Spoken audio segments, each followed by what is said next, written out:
Alright, let's talk about the 9th episode of the Young Indiana Jones Chronicles and the 3rd episode in Season 2. Germany, mid-August 1916.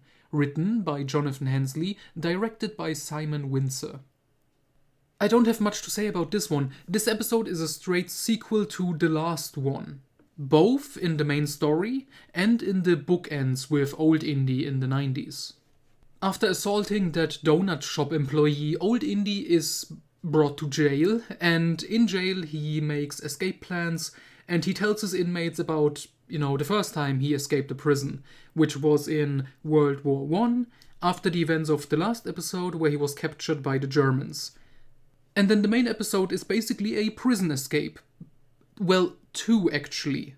There is a normal, detention camp or whatever by the Germans that Indy has to escape, and then there is a high-security prison called Dusterstadt, which is this cool-looking castle prison in the middle of a river in Germany, and there Indy meets the historical character for this episode, Charles de Gaulle, which is good.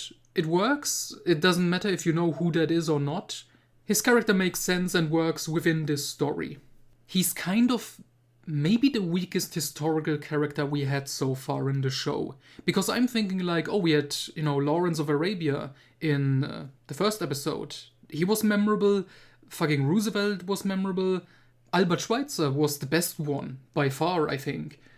And the goal here is not bad.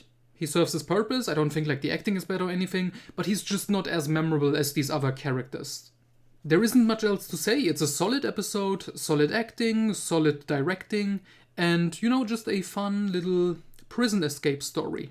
And even though this is a sequel to the last episode, I guess both can work on their own, but there's obviously continuity here that is fun.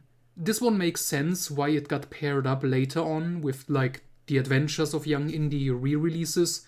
But again, I think these original episodes are better because I just love the Old Indy bookends. In this one and the last one, they were just great. So after these two World War I episodes, next time we get something different. Another spy adventure, but this one with a more comedic touch. If that works, we will see with Barcelona, May 1917.